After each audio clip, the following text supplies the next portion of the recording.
Hey guys welcome to my channel. আমি মনোজ। এখন আমরা কথা বলবো যে দাদা অলওয়েজ দাদা। মানে এই মানুষটা না সবসময় পোস্ট করবে, রেসপেক্ট জানাবে। একটা একটা এমন মানুষ চলে গেলেন, আমাদের সত্যি বলছি খুব শকিং লাগছে। এই খবরটা হয়তো করতে গিয়েও রীতিমতো বুকের ভিতরে কিরকম একটা করছে। কিন্তু তারপরেও বলতে হচ্ছে যে ইন্ডাস্ট্রির খুব কম মানুষ হয়তো আহ, সেভাবে আর কি। অনেকেই দাদা তো দেখো প্রচারে আছেন এখন। দাদা তো আর গিয়ে পৌঁছাতে পারবেন না সেই সব দেহের সামনে, সেই সব কিছু। রাহুলদার ডেথটাকে নিয়ে কথা বলছি। তো দাদা কিন্তু প্রচারের মধ্যিখান থেকেও রাহুল অরুণোদয় বন্দ্যোপাধ্যায়, অরুণোদয় নামটাকে কেউ আর মাথায় রাখেনি, সবাই রাহুল রাহুল রাহুল বলেই চিনতো। যাই হোক, কেন দেবদাস স্পেশাল এবং কেন দেবদার সাথে এই জিনিসটা আরো বেশি কানেক্টেড ফিল করা যায়? কারণ দেখো, দেবদা না মানে ওই মানুষটা না যেভাবে জার্নি শুরু হয়েছে, তাতে এই প্যান্টে তালিটা খুব ইম্পর্ট্যান্ট একটা জায়গা। যখন চিরদিনই আসছে, তখন ওই ছাদের ভিতরে রাজ চক্রবর্তী একটা ডান্স হিসাবে রাখছে, একটা নায়ক সে এসে এরকম নাচছে প্যান্টে তালিতে। তো ওই টাইমটাতে সাউথ সিটি সবে সবে খুলেছে, দাদা নিজেই স্টেটমেন্ট দিয়েছে যে সাউথ সিটি সবে সবে খুলেছে। তখন আমরা শপিং করতে গেছিলাম রাহুলকে নিয়ে, যেহেতু ও নায়ক ছিল। রাহুল তখন নায়ক, আর দেবদা স্ট্রাগলার, তখনও struggler, as a hero hugely যে তার আত্মপ্রকাশ হয়েছে তা ঠিক বলা চলে না। হিসাব মতন তুমি দেখো, তখন বোধহয় আই লাভ ইউ বেরিয়ে গিয়েছে, হ্যাঁ আই লাভ ইউ বেরিয়ে গিয়েছে, আর অগ্নিশপথ বেরিয়ে গিয়েছে। তাও আই লাভ ইউ হিরোটা হিসেবে অনেকে চেনে, কিন্তু ওই প্যান্টে তালিটা তাকে কেওড়া ইমেজ দিল, একটা মাস ইমেজ দিল। ঠিক আছে? তো এগুলো তো দাদা কোনোদিন ভুলে যেতে পারবে না। আম, রাহুলদার যে মৃত্যু, সেটা দাদার কাছে হার্মফুল, প্রচণ্ডই হার্মফুল, এবং খুব অল্প বয়সে চলে গেল রাহুলদা। যেটা আমাদের প্রত্যেকটা ইন্ডাস্ট্রির জন্য বিরাট ক্ষতি, এবং বিরাট ক্ষতি, এটা তো মানতেই হবে। এবং সত্যিই আমাদের সিকিউরিটি সিস্টেম এবার একটু ভাবা উচিত। আমরা যেভাবে কাজ করি, আমাদের সেটা টেকনিক্যাল টিম হোক, যেভাবে হোক, কি যেন বলে, মানে সিরিয়ালের টিম হোক, যারা যেভাবে শুটিং করছে, একটু একটু সচেতনতা বজায় রেখে আমরা, আহ, আমার মনে হয় শুটিং করি। ইভেন আউটডোর তো আমার মনে হয় সিরিয়ালে এবার বন্ধই করে দেওয়া উচিত। আর এই সমস্ত পাহাড় সমুদ্র, এই সমস্ত জায়গা, বা যদি করতেও হয় এত সমুদ্রের কাছে গিয়ে গলা অবধি ডুবে জলে, বা চোরাবালি কি এক্স্যাক্টলি করেছে আমি তো জানি না, আমি আর আর ওই ডিপটে গেলাম না। কিন্তু দাদার যে স্টেটমেন্টটা, সেটা আমি ভিডিওটা তো দেখেছি, ভিডিওটা আপাতত খুঁজে পাচ্ছি না। আপাতত তোমাদেরকে ইয়েটাই দেখাচ্ছি, তোমার কি যেন বলে, পোস্টটাই দেখাচ্ছি, সিনেবাজের একটা পোস্ট। সেটাই আমার মনে হয় দেখানো বেটার, কারণ ওখানে বিষয়টা লেখা রয়েছে, দাদার স্টেটমেন্টটা, দেবদার statement about Rahul the death. সেটা আমার মনে হয় যে বলেছেন, এত বড় একজন সুপারস্টার, সে কিন্তু ওপেনলি এসে স্টেটমেন্ট, এটাই দেবদা না অলওয়েজ তুমি সঙ্গে সঙ্গে দেখবে পোস্ট করে দিচ্ছেন, সঙ্গে সঙ্গে একটা স্টেটমেন্ট দিয়ে দিচ্ছেন।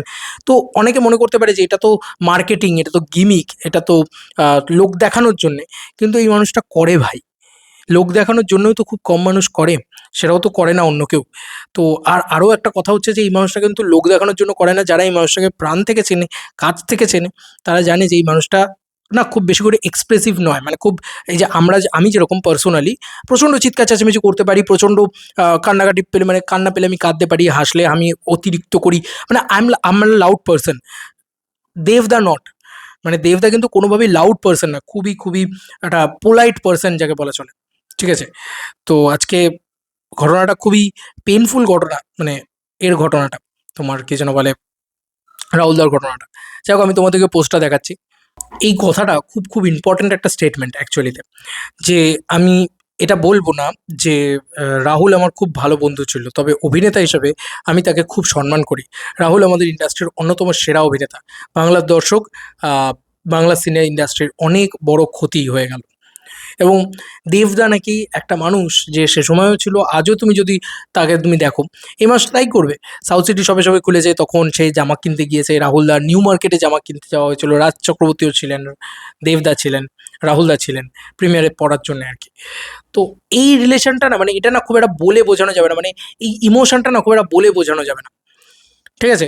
আমার এটা মনে হয় যে এটা এটা যারা বলতে পারবে বা বলতে পারবে না হয়তো, সেটা শ্রাবন্তী হোক, সেটা আমি দেখলাম অনেকেই গিয়েছে, মুম্বাদা গিয়েছেন। এটা না খুব একটা বলে বোঝানোর মতন ইমোশন না যে এটা কি হয়ে গেল। এটা শকিং, যে হঠাৎ করে একটা মানুষ চলে গেল। একটা বয়স হয়, একটা মানুষের অসুস্থ হয়, ভোগে, আলাদা কথা। অ্যাক্সিডেন্টের জন্য একটা মানুষ চলে গেল, বা আমি বলতে পারি যে কিসের জন্য গেল আই ডোন্ট নো, অ্যাক্সিডেন্ট না ডেথ না কি না, আহ, পরিকল্পিত কিছু, আমি আমি জানি না। আমি তো সেই স্টেটমেন্টটা দিতে পারি না, কারণ এখন তদন্ত চলছে। কিন্তু খুবই খারাপ, খুবই খারাপ একটা বিষয়।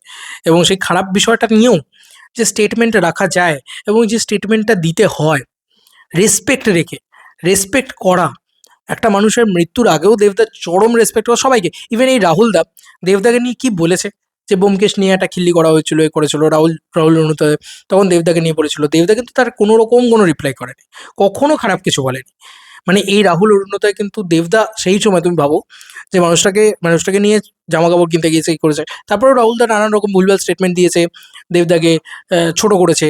আম, তারপরেও দাদা কিন্তু কখনো খারাপ বলেনি, এবং আজও মানুষটা মারা গিয়েছে, আহ, এই মানুষটা এই এই একমাত্র সুপারস্টার বাংলার বা একমাত্র মেগাস্টার, সে কিন্তু এগিয়ে এসে আগে স্টেটমেন্টটা দিল, আগে বললো যে হ্যাঁ, এটাই এটাই কোথাও গিয়ে দেবদাকে আলাদা করে, এটাই কোথাও গিয়ে খুব একটা দায়িত্বপরায়ণ মানুষ তৈরি করে বলে আমার ধারণা। আমার মনে হয় যে এই মানুষটা খুব খুব আহ, মানে কি বলবো, মানে হয় না যে একটা দায়িত্ব আছে এই মানুষটার, যে ইন্ডাস্ট্রির একটা মেগাস্টার, তার কিছু প্রতিটা স্টেটমেন্ট, প্রতিটা চলন, প্রতিটা স্টেপ ফেলাতে দায়িত্ব থাকে, তো সেই দায়িত্বটা দেবদার ঘাড়ে ভয়ানক, যেটা কারণে দেবদা এই স্টেটমেন্টটা দেওয়াতে ওনাকে অনেকটা আলাদা করে দেওয়া হলো, এবং উনি উনি যে সুপিরিয়র, উনি যে সুপ্রিম ইন্ডাস্ট্রির, এটা কোথাও গিয়ে বোঝা গেল।